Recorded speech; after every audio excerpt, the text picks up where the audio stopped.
Não é difícil decidir sobre o que você quer que sua vida seja. O difícil é descobrir do que você está disposto a desistir para fazer as coisas com as quais você realmente se importa. Uma excelente reflexão do Bernardinho, para que a gente possa avaliar um pouco essa questão. Nós, muitas vezes, quase sempre, na verdade, nós estamos fazendo escolhas, né? E isso vai desde a coisa mais simples, quando nós acordamos, até quando vamos dormir. O tempo inteiro nós estamos fazendo escolhas, escolhendo algo em detrimento de outra coisa. É preciso sempre balancear e ver o que realmente é importante, porque assim você deverá estar abrindo mão das coisas que não são tão relevantes e tão importantes. É preciso, em especial, aprender a dizer não. Nós não podemos querer abraçar o mundo, fazer tudo, atender todas as demandas e solicitações. Precisamos ser seletivos nas nossas vidas. Pense nisso. Isso é muito importante. Bem-vindo ao canal Viver de Renda, se inscreva no canal, deixe o seu like, compartilhe com os amigos. Nos acompanhe no Instagram Viver de Renda Canal. Sou Cláudio Soleiro, formado em administração, consultor de empresas, 30 anos de carreira profissional, trabalhando para grandes empresas, vivendo o mundo corporativo por dentro e 15 anos investindo na Bolsa. Todo este conhecimento eu trago e compartilho aqui com vocês. Se estão aqui, estão em busca de conhecimento, então é isso que eu estou oferecendo a vocês. As minhas experiências, as coisas que eu aprendi e vivi. Então, estou aqui oferecendo isso para vocês. Muito obrigado aos 28 mil inscritos do canal. Fico feliz que o canal esteja crescendo e conto com a participação de vocês, com a parceria de vocês, para que vocês divulguem nas suas redes sociais, divulguem com os amigos, com o pessoal do trabalho, para que o canal cresça cada vez mais. E deixa o like, porque fazendo isso o YouTube vai entender que você gostou dos vídeos e vai divulgar também o vídeo para mais e mais pessoas. A gente faz uma corrente do bem. Ser objetivo é saber onde está e aonde se quer chegar, focando em resultados. Essa é uma ideia de Abílio Diniz, empresário fantástico. Sou fã do Abílio, recomendo que vocês leiam. Ele tem 2 livros publicados. Recomendo que vocês leiam os livros do Abílio. E eu tive o prazer e a oportunidade de fazer um curso com ele na FGV em São Paulo. Então foi uma experiência muito marcante, muito significativa para mim, poder interagir e conversar com ele, trocar ideias com ele e aprender muito com ele. Foi muito positivo.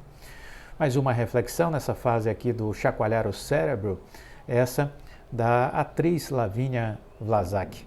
Ela fez um post dizendo: lembrete, com calma e com alma. Com calma e com alma. Faz todo sentido. Nos tempos atuais, a gente precisa aprender a ter essas 2 características, né? Fazer as coisas com calma, com tranquilidade, com equilíbrio, com serenidade e fazer aquilo com alma, ou seja, colocar brilho nos olhos, colocar o coração nas nossas atitudes, nas nossas ações. Isso vai fazer muita diferença. Bom, vamos completar o vídeo anterior, de ontem, né? A Oi que vai nascer, perguntou o repórter ao presidente da Oi, Rodrigo Abreu. Ela vai ter que tamanho? Qual será a receita? E aí o Rodrigo Abreu disse: a empresa que nasce sem a área móvel e sem a parte de infraestrutura de rede passa a ser um negócio entre 9 e 10 bilhões de reais. Todos os clientes e serviços, além da telefonia celular, ficam na empresa. Então, o nosso negócio vai sair da recuperação judicial sendo um negócio entre 9 e 10 bilhões de reais. Entre 9 e 10 bilhões de reais. A única coisa que sai com a Vital, a empresa da área de infraestrutura, é a venda de capacidade de rede no atacado para outras companhias do setor. No mais, tudo fica: a Oi Fibra, a Oi IPTV, telefonia fixa, pequenas e médias empresas, a Oi Soluções para grandes empresas, com serviço de segurança e nuvem. As pessoas esquecem que a Oi, olha só, as pessoas esquecem que a Oi é a maior empresa de serviços corporativos do país. Nos destacamos já há muitos anos nessa posição. Então, nós voltaremos a crescer. No primeiro ano é ainda uma fase de transição, provavelmente menos. Mas esperamos chegar mais à frente, em 2024, até o final de 2024, com um faturamento de 15 bilhões de reais, 15,5 bilhões de reais. Essa é a nossa expectativa. Um crescimento de 50% em apenas 3 ou 4 anos. E aí o jornalista disse, bom, o trabalho para criar a nova Oi já está sendo feito, quando é que ela vai estrear? Olha, sim, isso já vem sendo feito há algum tempo, mas precisamos antes fechar as operações de venda. E aqui fica a seguinte reflexão. A empresa não sai da recuperação judicial oficialmente enquanto não fechar essas operações de venda, ok? Isso é certo, isso é cristalino. Enquanto isso, estamos mudando internamente. Criamos uma área voltada para a experiência de clientes e outra para o desenvolvimento de novas receitas. Separarmos toda a gestão da operação legada de telefonia fixa. Separarmos toda a gestão de operação legada da telefonia fixa. Mas essa mudança de posicionamento, ela já está começando agora em 2022. O que todo, então, esse movimento representa para o setor e para o consumidor? Perguntou o jornalista. Olha, traz uma mudança, disse o Rodrigo Abreu, positiva e estrutural. Esse modelo, que chamamos de rede neutra, já funciona em alguns países, como Reino Unido, Austrália, uma parte da França, na Itália. O setor passa a ter configurações de crescimento e investimento que até o ano passado ainda era uma incógnita, até pela própria indefinição do futuro da Oi. E tudo isso ocorre em paralelo a toda essa revolução que está vindo aí do 5G. O Brasil fica com 2 empresas integradas, como a Vivo e a Claro, e a TIM, uma Puro Móvel, agora com escala e capacidade de competir melhor, e nós, a Oi, focados em fibra e serviços digitais. A Vital, uma empresa de rede que vende capacidade, todos os provedores regionais de banda larga que já existem e os que ainda podem surgir. Falta algo, então, para o setor ficar plenamente arrumado, um setor moderno? Sim, falta um ponto apenas, para que tenhamos um setor mais pujante, a regulação e a solução de todo o tema relacionado à concessão. A mudança começou com a aprovação da nova Lei Geral de Telecomunicações em 2019, mas ainda não está terminada. O regulamento de migração de concessão para autorização não foi fixado pela Anatel. A concessão de telefonia fixa não é mais viável por uma questão estrutural e sem relação com a execução pelas empresas. Houve desde a privatização com as metas de universalização uma mudança tecnológica de padrão de consumo. Apesar disso, as obrigações da concessão continuam vigorando, como a manutenção, por exemplo, de telefones públicos. Temos mais de 160 mil no país, imagine, isso gera um custo entre 200 e 300 milhões de reais por ano e não produz nenhuma receita, zero. Uma aberração dessa você só vê no Brasil. Isso é um hospício. Eu já lhe falei que o Brasil, se você estender a lona, é um circo, e se você cercar, vira um hospício, né? Então, realmente é um país, vamos dizer assim, deplorável. O Brasil é um país deplorável. A gente precisa dizer isso, repetir, se convencer, para que então a gente possa querer mudar. Porque se a gente achar que o Brasil é ótimo, maravilhoso, vai ser essa zona a vida toda. Houve frustração dos investidores com o fato da Oi ficar de fora, ficar ainda com uma dívida elevada, perto dos 30 bilhões de reais. Essa aceleração da nova Oi vai depender de recursos de um esperado IPO da Vital. Veja bem, o plano de recuperação da Oi é de longo prazo, ponto. Nós temos de entender que a companhia vem de uma dívida elevada, foram 65 bilhões de reais. Né?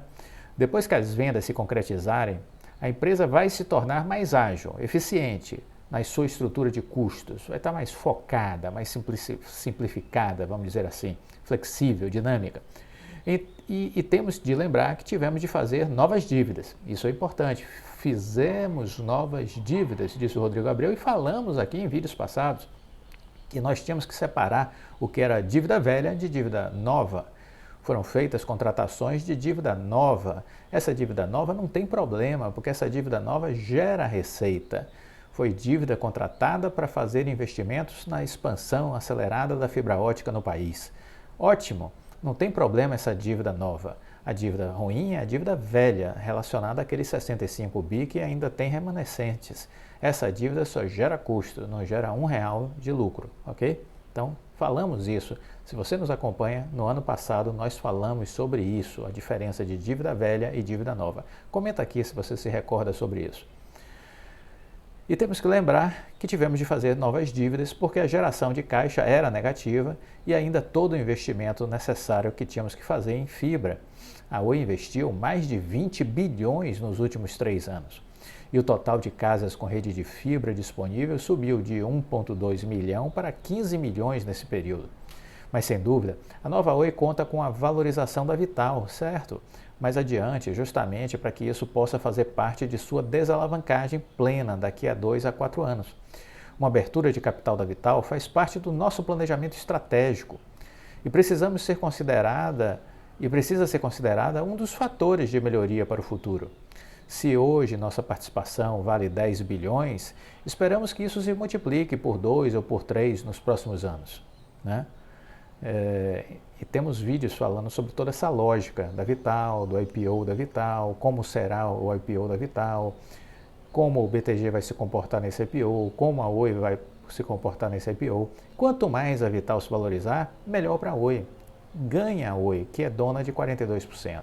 Lá no IPO, BTG vai vender uma parte das suas ações. Vão vender provavelmente 100% das ações preferenciais, a Oi e o BTG. E vão vender parte de suas ações ordinárias, reduzindo seu tamanho de participação. O BTG, que tem 58%, talvez passe a ter menos, passe a ter 30% do capital social.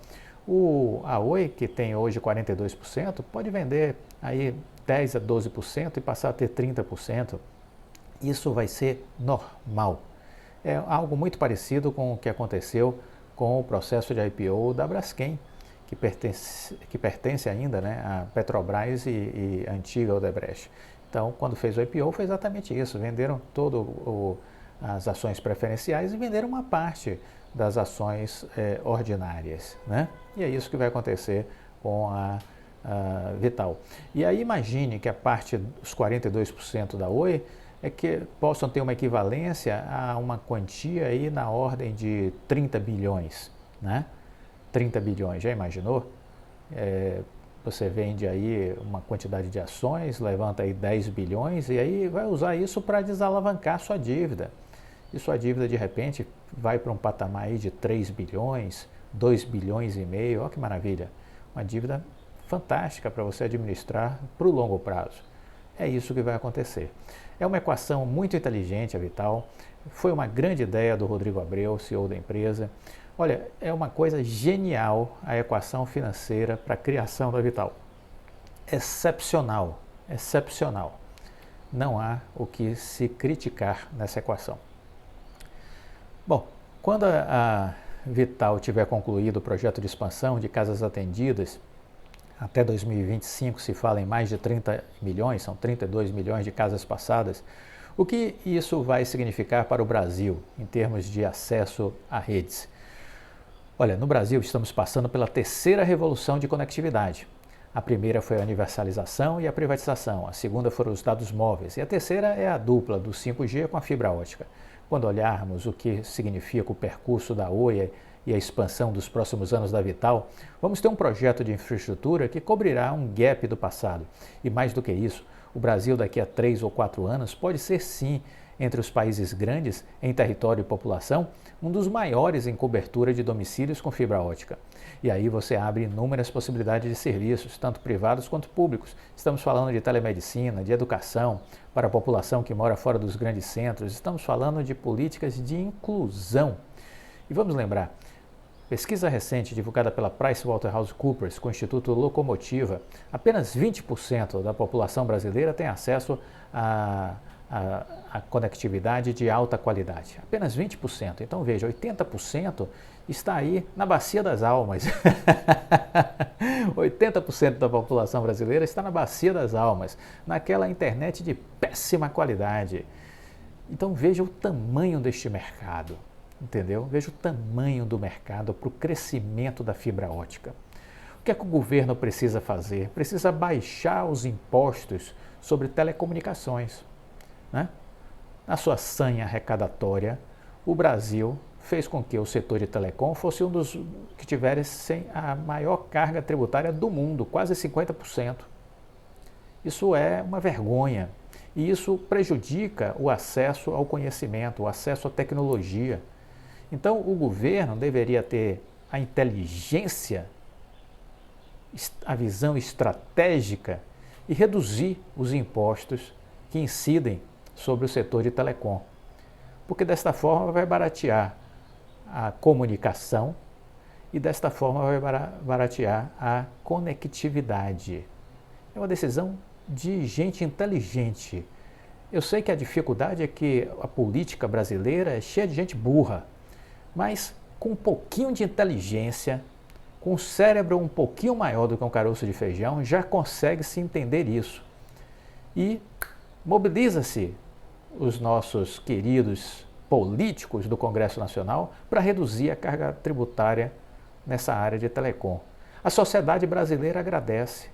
Nós vamos estar contribuindo para o acesso ao conhecimento. Consequentemente, as pessoas serão mais produtivas ao acessar conhecimento. Consequentemente, isso gera renda, isso gera oportunidades. É um ciclo virtuoso. Será possível que não há luz que possa ser acendida em Brasília? No meio dessa turma de políticos? Não se pode acender uma luz para que eles enxerguem um palmo diante dos seus narizes? É isso que a gente espera, né? Que haja um pouquinho de lucidez e que se baixe a carga tributária no setor de telecomunicações. Quem vai ser beneficiado? As empresas de telecom, vão dizer alguns abestalhados. Não, a população brasileira vai ser beneficiada, entendeu? Porque vai pagar menos telefonia e vai pagar menos por internet. E o que é que isso é importante? As pessoas vão ter mais meios de comunicação e de busca e de acesso ao conhecimento. Todos ganham. Todos ganham. Não é possível que essa turma de Brasília não consiga enxergar isso. É muita falta de cérebro, entendeu? É irritante. Mas vamos lá. O que mais preocupa o senhor no Brasil de hoje? Opa, que pergunta, hein? Sem dúvida nenhuma, o que mais me preocupa é que sejamos capazes, olha só a resposta do Rodrigo Abreu, é que sejamos capazes de pensar em projetos de país. Tá difícil, viu, meu amigo Rodrigo Abreu? Tá difícil, mas vamos lá, não podemos jogar a toalha. O Brasil precisa de projetos de país, projetos estratégicos. O mal é que essa turma da política não tem a capacidade de raciocínio para pensar absolutamente nada de decente, né?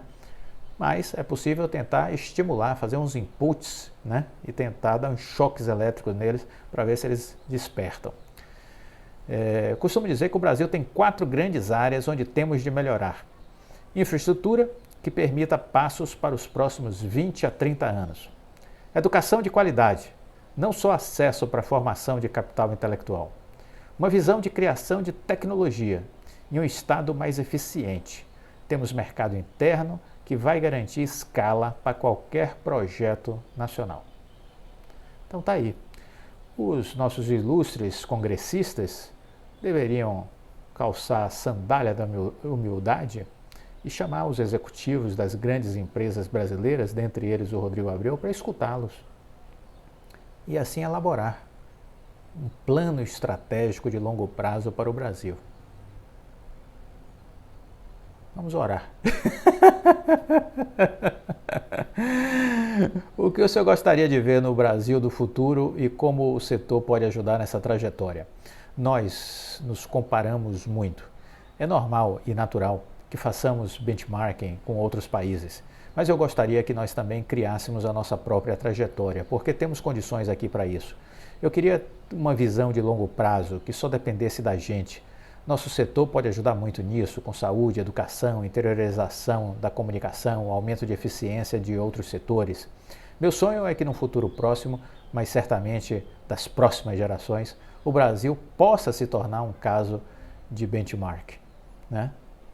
É isso.